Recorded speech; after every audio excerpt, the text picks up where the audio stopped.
Welcome everybody to another edition of WCW 2004 as we're back in WCW as it's time for Nitro, the first Nitro of April 2004. But first, for the last time, it's time for, again, the YouTube channel census. Again, like I said before, I want people's, views on what they're watching, what they're not watching, what series they want to see more of, what they want to see less of, what they're enjoying, what they're not enjoying. Obviously, there's some series I'm going to do no matter what, like this one, basically until the views, drop down to basically zero, because, I've done this for, hell, 4 years in game almost. No, not 3 years in game almost. So why would I stop now? But of course, I do actually look at the feedback and see what people want more of and what people want less of. But again, just follow the link in the description, fill it out. It takes me 5 minutes at most, even less, I think, because it's only 4 or 5 quick questions, and just let you know about the future of the channel. But that's it. So I'll be back in a second with the actual Nitro live from Los Angeles. So I'll be back with that in just a second. And we are live from, well, not live quite yet, as we got 16,000 people at the Los Angeles Sports Arena. So not the Staples Center tonight, because this is not a pay-per-view. It's a Nitro. But we've got a decent pre-show match. Paul London, Alex Wright, and Tajiri defeats Kaz, Sean Stasiak, and Elix Skipper in 1450, when Paul London defeats Elix Skipper with a drop salt. So Skipper does the job, which is unfortunate, because I'm trying to push him. But let's get to 68. Tajiri gets a 61. Wright gets a 73. London gets a 79, because he's great. Elix Skipper gets a 51. Sean Stasiak gets a 57, and Kaz gets a 77. So, not the best pre-show match ever, not the worst pre-show match ever, but again, these are some of the people who need some more TV time, just in general, but only 2 hours a week on main show, which is something I should probably fix, and I might be fixing in the medium term, so just remember that. Anyway, moving on to the actual show. We start out with Booker T coming out to a big heel pop, saying, he's the number one contender. He's going to be your next world champion at Sacrifice. And there's nothing any of these fans can do about it who turn their back on him and face these new people showing up like Rob Van Dam and Eddie Guro when he was a soldier for World Championship Wrestling for years and years. But Mike Queen Charmel showed me the truth and showed me that nobody would ever truly support me. They'd always turn their back on me and everything else. So, Sekas, I'm going to do this on my own with my wife, and there's nothing you guys taught me from becoming a six-time world champion. Cue Eric Bischoff's music as he comes out and says, okay, so, Booker, I understand you and Eddie came to agree. And while Eddie is the world champion, and he has a lot to say before it happens, I'm still the boss. I try not to get involved too in things, but let's be honest here. You are provisionally the number one contender. But there are other people who won at Sacrifice. Maybe not at Wrestle War. Maybe not quite as well as you did, defeating Rob Van Dam. But tonight, you will face 2 other men who also won at Wrestle War and who have their own issues with each other. So, tonight, in the main event, it will be you, Booker, versus Jeff Jarrett and Kanyon in a number one contender's defense. Win tonight, and you walk out, and you get your chance at Wrestle War. Otherwise, maybe Kane will get his rematch from Starrcade, or maybe Jeff Jarrett will prove he was a breakout star of the Horseman. But regardless, it'll give me what I need, which is some ratings. Booker's upset, and we'll just see about that second as he walks away. So this gets a 92, good stuff. Bischoff's real good. Booker is obviously real good, and obviously builds up the Kane and Jarrett stuff. So yeah, good stuff. And then we come back for commercial with our opening match, which is our women's battle royal, our open battle royal. And since we're in Los Angeles, we're our women's dev fed. It's basically full of all our women's, all our women's fed wrestlers. So, again, to just go over everybody. Overall, it gets a 61. So we had Alice of Danger from the dev fed, Amber O'Neil. We had Angel Fox, former women's world champion, Annie Social, former dev fed, Scene Cartier, former women's world champion, cheerleader Melissa, Amy Sakura, Gail Kim, Jordan Cole, Kim Nielsen, the future Desire from our dev fed, Lacey from our dev fed, Lexi James, Natty Neidhart from our dev fed, but also Heart Legacy's manager, Nikki Rocks from our dev fed, and Lucina Busick from our dev fed.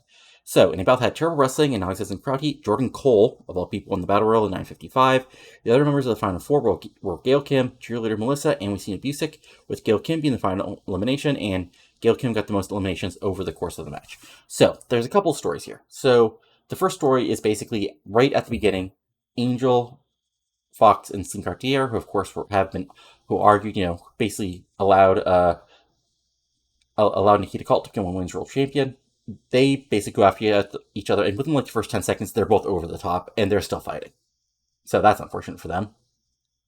Then throughout the match, what basically happens is Gail Kim is just running through people, and she's starting to get some cheers because she's acting like just like it's just an efficient badass like throwing out people. One other thing is of course because they're getting their tag teams have been involved in some feuds. Natty and Amber, eventually tie with each other, and they both Amber ends up closing Amber over the top rope, and they both end up on the outside. And sooner or later, it's down to a final four, and Cole is really Cheerleader Melissa is a surprising one, but Jordan Cole is also a surprising one. Busick is pushed as one of Nikita Colt's allies, and of course Gail Kim is a former women's. Wait, is she a former world? Yeah, I think she's a former women's world champion, and so it's the final four. And what happens first is basically Melissa goes after Busick because they fought before, and Busick is able to eliminate Melissa, and it looks like it's going to be 2-on-1, but before Busick can get back to a vertical base after tossing out, Jordan Cole is able to take a quick drop kick and knock Busick over the top, and that Gail Kim rushes goal, and she just collapses more than anything, and Kim goes diving right over the top rope, and Cole makes the big victory. And so she gets a 61 overall. Good stuff, and I just want to see, and this shows that where the women are actually over, they can do decently, even the ones that aren't that over in the rest of the U.S. Hopefully that helped popularity a little bit. And overall, Jordan Cole celebrates, and then Colt comes out and basically holds her title and points at Cole to set up the women's world title match, which is going to be the next thing I put on here. So, oh, okay, I thought I had booked the Eddie Booker match.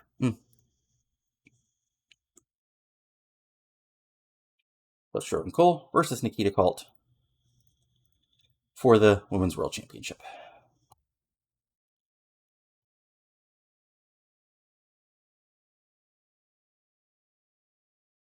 Then we go backstage where we have Jeremy Borash with Shane Helms, and I guess I forgot to take off Reno. Okay, anyway, he gets a 72. He's there.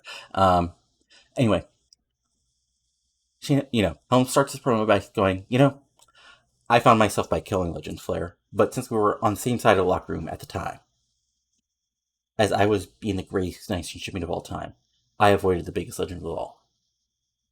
It's true. You're 17-time world champion, and perhaps the greatest of your time. But the clock has struck midnight, and you're way past the time when you've turned into a pumpkin like Rick. Go home to your family before I send you there permanently, as I continue to my destiny of being the greatest in World Championship Wrestling and a world champion. 72, solid promo. Not the best, not the worst either. But yeah, good stuff. Then we go backstage, basically where Cartier and Fox are continuing to argue. Cartier, points out she could have been still the world champion if Fox hadn't get involved in the three-way match. Fox, says, I'm former women's world champion too, just because you got lucky at Starrcade. Now you think you're the ruler of this division, and so they can caddy, and eventually, they both sort of walk off disgusted with each other, as now there's put over these two former women's world champions are at each other's throats. 61 solid stuff, and hey, two feuds in the women's division. Look at that, AEW. Then we have a Keenan Sharpe coming to the ring to an in-ring, and it says tonight, as I've been given the match that I want against Chavo Guerrero Junior, I will show you this, all of you in this crowd, all you poor souls in the city of supposed angels, that this is the proper way. And Ray Jr. in the back, note, this is your future unless you walk the path behind me, of course, after you give up that United States title. 65 solid promo for Sharpe as he's being built up. And then in the actual match, this is just a really good match. I sometimes forget Chavo is actually really good. I just never book him well. I've just never booked, not even in a, I've booked him as a mid-carder. I've just never booked him well, which I feel bad about. But, Eddie's here now, so hopefully Chavo will to some stuff. Anyway, regardless, after we got in that distraction, in a decent match, Keenan Sharpe defeats Chavo Guerrero Junior in 746 by submission. Insert your random MMA hold here, as Sharpe locks Chavo in, wins cleanly. And that's sort of like the gimmick is like Sharpe's a heel, he's an asshole. But once in the ring, like he's mostly clean, like he uses all the rules to his advantage. But he has Chavo locked right in the middle of the ring, and Chavo has nowhere to go. And that gets a 75, as Sharpe gets a 64, Chavo gets a 74. Also, Chavo was upset about dropping, which I see it. And then Sharpe keeps the hold on, of course, and before Ray Jr. makes a save, as Sharpe smiles as he walks away. As this gets a 71, and after the commercial, we get the official announcement, the rematch has been signed. It'll be Keenan Sharpe once again versus Rey Mysterio Jr. for the United States title. And if you would have told me, like, even like a couple months ago back booking that I'd be booking this as sort of the US title feud, I would be surprised. Which is, that's just random booking corner. That's why you don't I have plans, but I had a whole different plan for the US title at this point until I took a second look at things, especially after Sharpe's really good intro. And this is where we go from there. Anyway, this gets to 71 and we move forward. And Goldberg is backstage forging a warpath. Bischoff, basically gets between them as he's heading towards the Triumvirates, where he thinks Triumvirate locker room is, and Bischoff's like, okay, Bill, look, they aren't even here tonight, okay? They got the night off, you know how contracts work.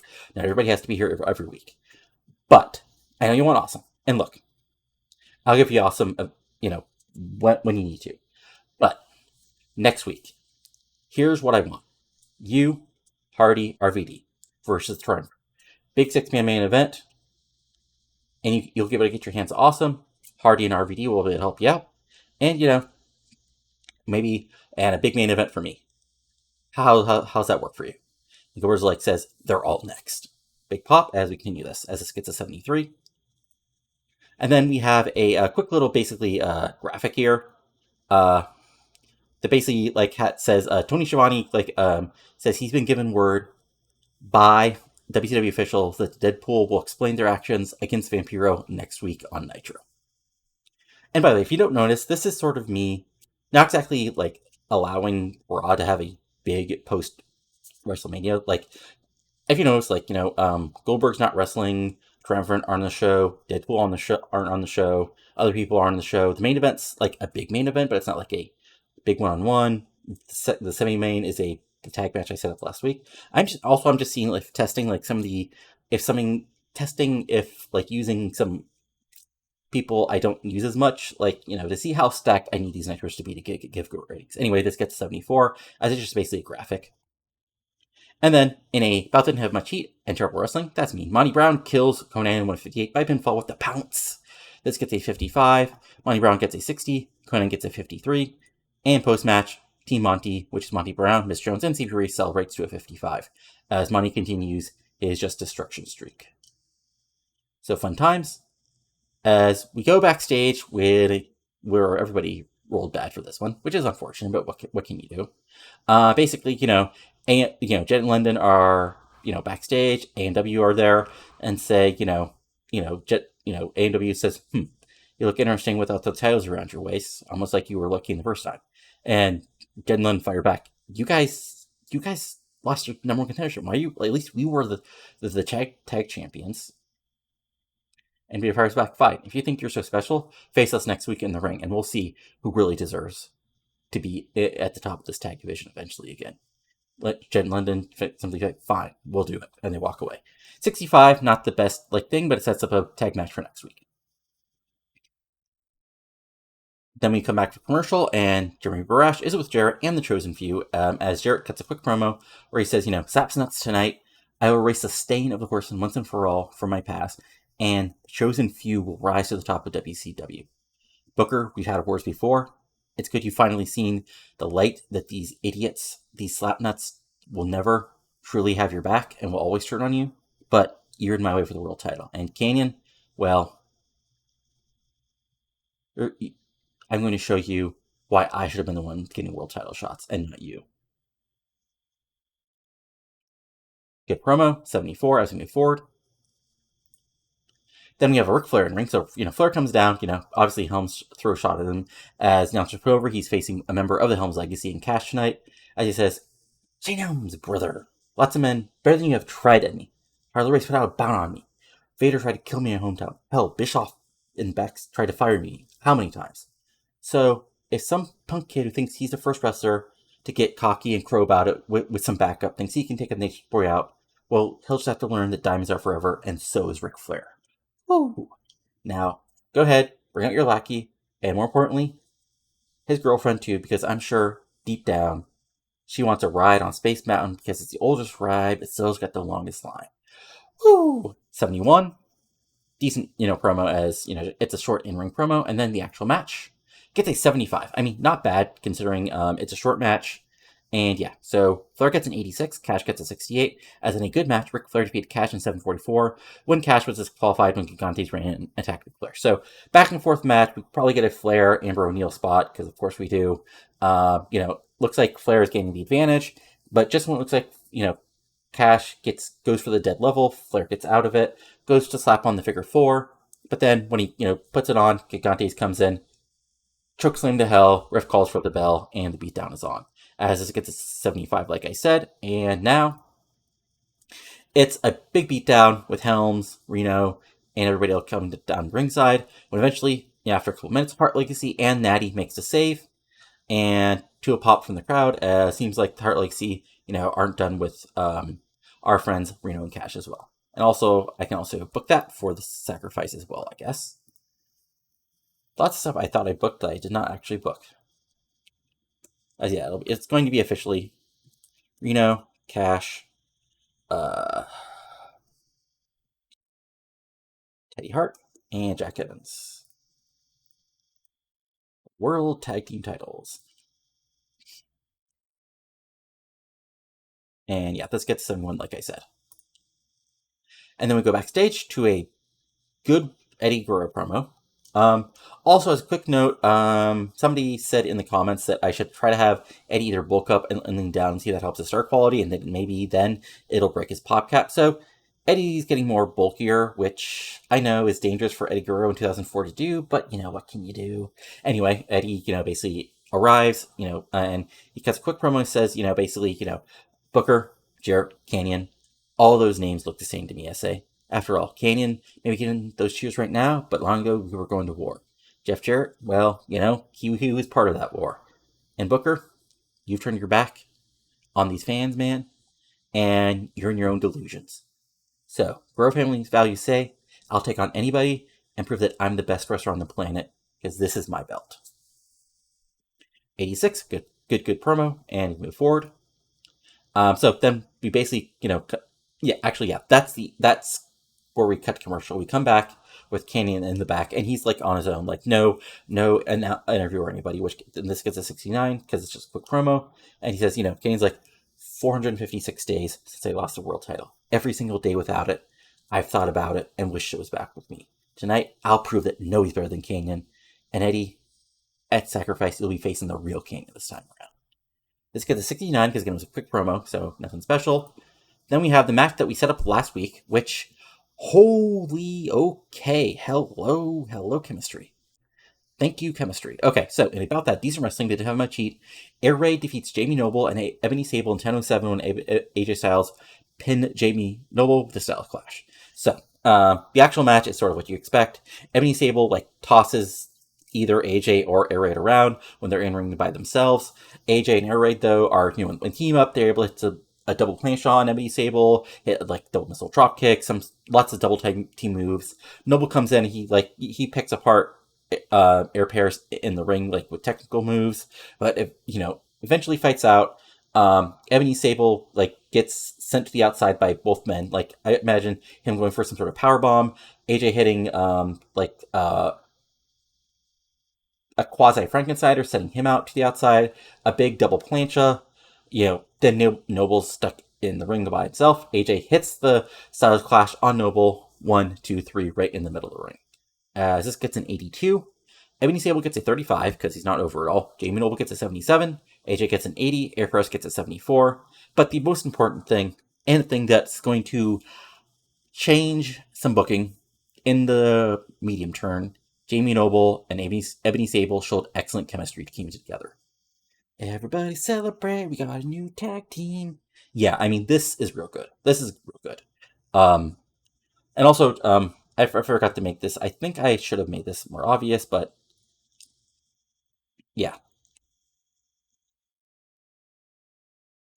It's going to be I know AJ won, but remember, AJ agreed to the match last week. He just wanted the tag match to prove, to his teams. So big win for Air Raid. And of course, the Cruiserweight and the TV champion, the former multiple tag champs celebrate together, and all is well, as this gets a 72. Then we go backstage for an interesting segment, as we have Jindrak, basically backstage by himself. But when he runs into who else but Don Marie and Sean Stasiak. And, Don Marie calls out Jindrak, says, we didn't hear from you for like a couple weeks, and all of a sudden you're with Jarrett? You could have even, why didn't Jarrett talk to us? I was your manager. I was helping you and Stasiak be a great tag team. And you just walked out on us? And then Jindrak fires back. Well, yes, look, I'm on Nitro now. I'm going to be in main events. I have actual I'm with somebody who has actual power now, Don. Not somebody who, is fun to look at, but that's about it. You sure were happy to do calendar shoots for WCW. That wasn't getting us many matches on Nitro, was it? We were stuck on Saturday night, or even worse, not even being on Saturday night. Stasiak basically tries to stand for Jindrak, but Jerk pushes him back. Stasiak stumbles, and Don Marie helps him out as Jindrak just walks away, as Gordy just laughs at them both, as this gets a 56. And yeah, this is not a Stasiak face turn, because Sean Stasiak as a babyface is not a thing that can happen. But what it is, a way to basically end the tag team and sort of, send Stasiak on his own, and honestly send Don Marie on her own. As this gets a 56. And now it's main event time. Well, first, though, because I had some extra time, basically, Stacy and Tori sell some calendars, bikini calendars, because it's 2004. And yeah, some behind the scenes video of them shooting their calendar, which you can buy for $19.99 on WCW.com. As this gets a 48, as just a quick segment, because I had an extra 2 minutes, so I figured this would be on TV. Then, before the main event, Eddie Guro comes down to ringside, which gets a 70. Then in our main event, which gets an 88, which, honestly, a little less, that's about where I thought. Anyway, in a exceptional match, Booker T defeated Jeff Jarrett and Kanyon in 1602. When Booker T pinned Kanyon with the bookend. So back and forth, wild, three-way match. Eventually, Jarrett and Kanyon, despite their, hatred for each other at the moment, eventually, team up against Booker, as their former Horsemen members. But then, Jarrett turns on Kanyon. Then it's Booker and Jarrett going after Kanyon. Then even we have Booker and Kanyon going after Jarrett. But eventually it boils down to a three-way. Kanyon hits the cannon cutter on Jarrett, but Booker wallops him from behind, tosses Jarrett, turns Kanyon around, bookend, 1, 2, 3. And Booker retains his number one contendership, and it's going to be Booker versus Eddie for the world title at Sacrifice. So 88, like I said, Booker gets an 86, Jarrett gets an 88, and because he's freaking fantastic, Kane gets a 94. And then afterwards, as you expect, after Keenan rolls out, Jarrett goes after him, and they continue to fight. And then Eddie walks basically, into the ring with the title, and it's another stare down with Booker as they fire words at each other as the announcers put over this huge world title match at Sacrifice, which gets an 84. And overall, show itself gets an 87. Okay, again, not our best show, but still, a good show considering the following people were not on the show. Deadpool, O'Hare, Palumbo, Triumvirate,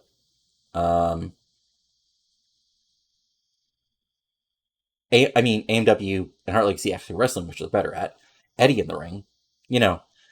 For a show that was basically focused around Booker, Air Raid, Jamie Knoble, and Jeff Jarrett, Kane Booker, that was an awesome friggin' show. Oh, and Ric Flair, sorry. Flair actually did do well.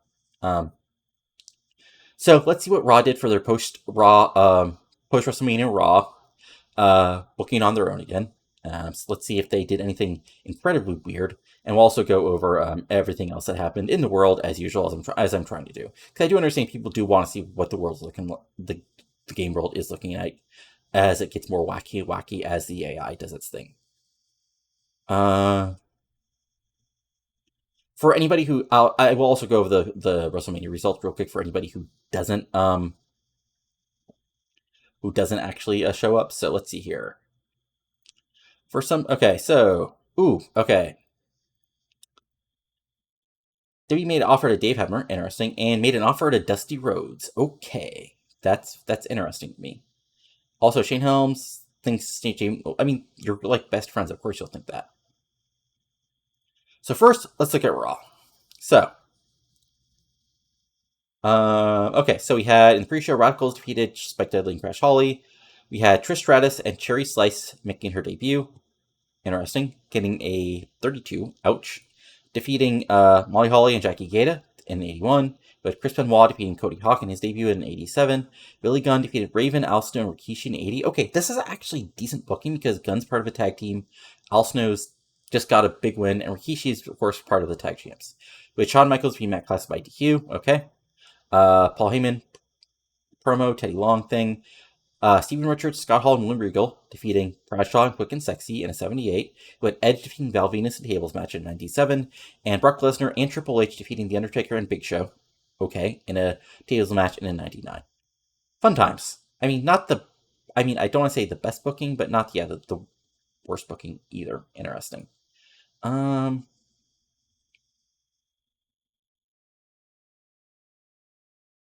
Okay, interesting that they're setting some people.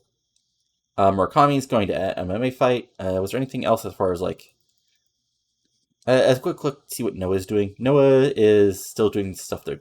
Noah's in a weird roster as we got Blue Panther, Leatherface, Horse Boulder, Steve Blackman. Like just a very weird bottom of the roster. And of course, All Japan is doing Omori and Fuji defeating the Axis of Kurt Hennig and Kawada. And then Ishii, this is like indie Ishii, not like good worker Ishii. Gomen, Harvey Brookside. Yeah, very. Chris Sabin defeated Dalio Quote. Okay. Weird stuff. Weird, wacky stuff. Wait, is that? Hold on. I saw a name there. Yes, is that? Hold on. That's not Rusev. No, okay, that is somebody else. I thought that was Rusev for a second because I got confused by the name. Anyway, so again, as just a quick check for you guys, WE show history. They had Mania. So just go over for you guys the big matches. So Benoit and Jericho defeated Hall and Regal. Remember, this was booked by me. So also the Radicals defeated Disturbia, Raven, Bradshaw, and Farouk. Then Bradshaw turned on Farouk. Leviathan defeated Kane in a casket match. Molly Holly defeated Trish Stratus to retain the women's title. Randy Orton defeated DDP to retain the IC title. In a match, and a loser of the fall leaves WWF match. Big Show, The Rock, and Stephanie McMahon defeated Triple H, Shane McMahon, and Lita, with Lita being sent away. Bump and Grind, which is Rikishi and Val Venus, defeated Quick and Sexy, The Outcast, and Billy Gunn and Christian to win the tag titles in a 73. Triple H kicked Lita out. Edge defeated Shawn Michaels in an 87. Brock Lesnar defeated Steve Austin in an 87. And then the main event, Undertaker defeated Kurt Angle in a 79, which honestly was a result of crowd burnout. Yeah. So that's it for that. Trying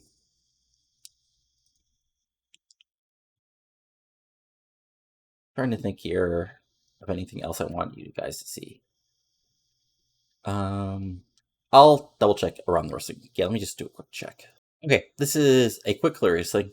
George, aka Gorgeous George from late 90s WCW, is dating David Flair, which just continues his amazing winning streak from real life, where he dated Tori Wilson and Stacy Keibler. Anyway, but again, to go over some other interesting results, we had our Dev Territories Weekly House Show, which is getting 3,000 a week, which is interesting. Sonny Siaki defeated Claudio on the undercard. Tony Jones won a match on the undercard. Pure Hatred, which is Axe and Ernie Todd, retained the tag titles. We had Johnny Divine team up with TNT defeat John Phoenix in the Vanguard.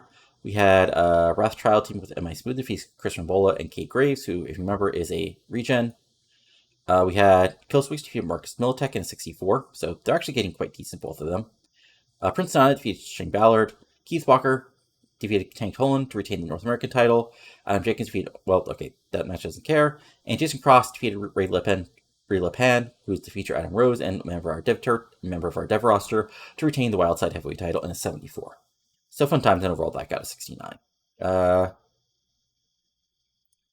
So an interesting independent Tokyo match. We had Randy Orton still on the Indies in Japan, defeating Kimio Toshima, who a guy. We had Steve Williams also win, and I think that was about interesting from that. Oh, Suzuki Taguchi unfortunately is on the Indies. Too bad for him. HWA, who is of course WWE's secondary dev territory, had their monthly big show, and one important part is Matt Bentley and John Cena and Andy Douglas.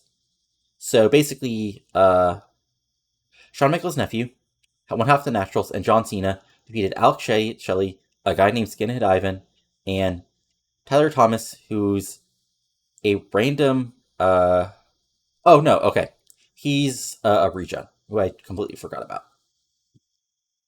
We had Chuck Taylor defeated Corey Castle. Okay. And then we had the Island Boys defeat the Outlaws, which is BJ Whitman or Tony Mamluk, and Matt Capitelli and Shark Boy. And Spanky defeated Danny Doring, and Charlie Haas defeated Matt Striker, defeating the HWA Heavyweight title. So fun times. Let's see here. I'll go over the Saturday night tapings real quick. So for this first week, we had the Roman Legion was upset with Miss Jones because, of course, last week, upset Jonathan Toro isn't getting an immediate rematch for the TV title. We had Elliot Skipper winning a squash over Tony Gazina. We had Ebony Sable winning a squash over Chris Rambola. We had Jordan Cole winning a squash over Allison Danger. And in the main event, we had Jonathan Toro defeating Jason Jett. And we had more awkwardness with the Cat and Miss Jones. Of course, the Cat and Miss Jones actually worked together last week. Then we had a Toro pair showdown. And then, in kind of a spoiler, but it's going to be the Roman Legion tonight as they start off a promo. Everybody with a 50. We had Elliot Skipper defeating Chris Rambola in a 41. We had Ernest Miller offering Eric Paris some backup tonight in a 47. We had Lexi James winning squash over cheerleader Melissa in a 49. We had the Roman Legionnaires defeating Tank Cullen and Ann Anderson up from Dev in a 49. And we had in the main event in a 66, Eric Paris defeated Jonathan Toro to retain the TV title, and Eric Paris celebrating to end the show. So fun times. Let's see here, other fun stuff. Okay, we had our Women's Dev territory having their weekly show, which got a 53. As Miss Smalley defeating Mischief in a 39. Lacey defeated Madison Sinclair in a, in a 43. Beth Phoenix and Malia Hosaka teamed up to defeat Roni Jonah and Shane Rogers by DQ.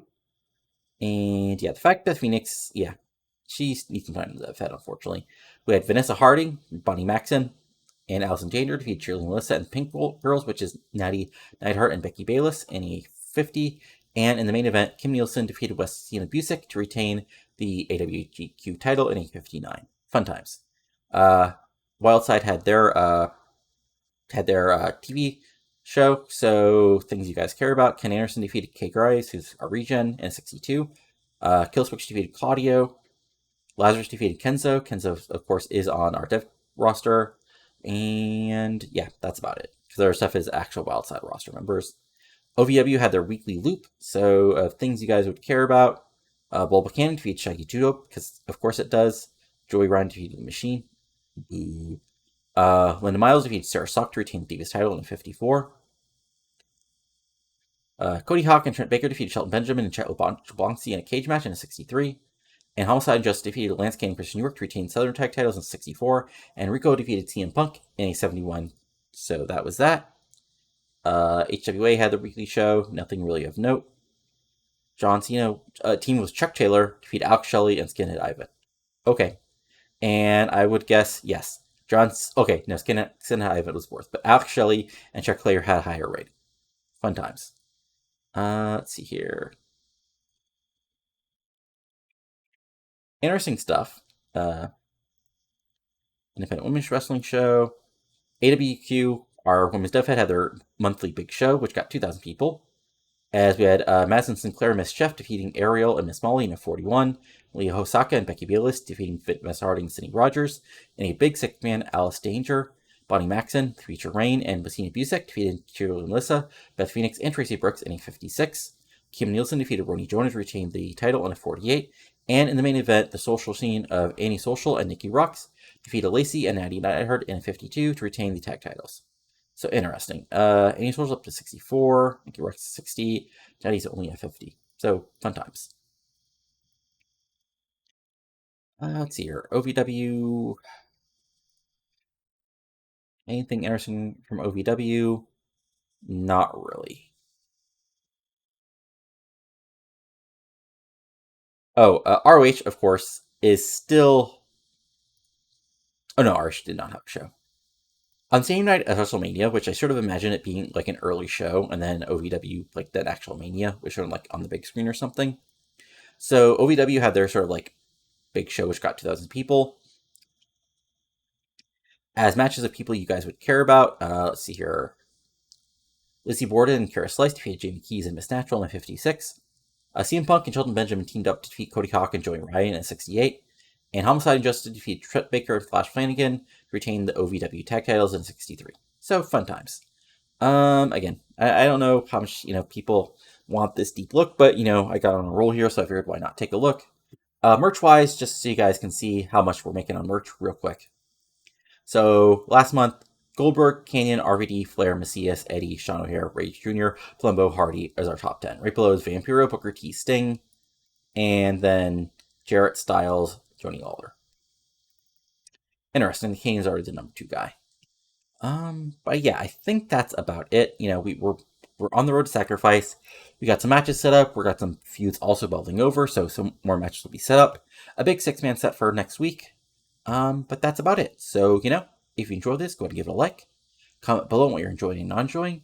And subscribe to the channel for lots of TEW 2020 content like this, including my WCW 1994 series, now finally exiting Spring Stampede 1994, my MLW 2006 series, now with Fusion on Univision, and my WWE 2013 series, where I'm using a random number generator to determine, some goals like Miz beating Taker's next Mania opponent and having to push Darren Young. But that's it for now, so talk to you later, and adios.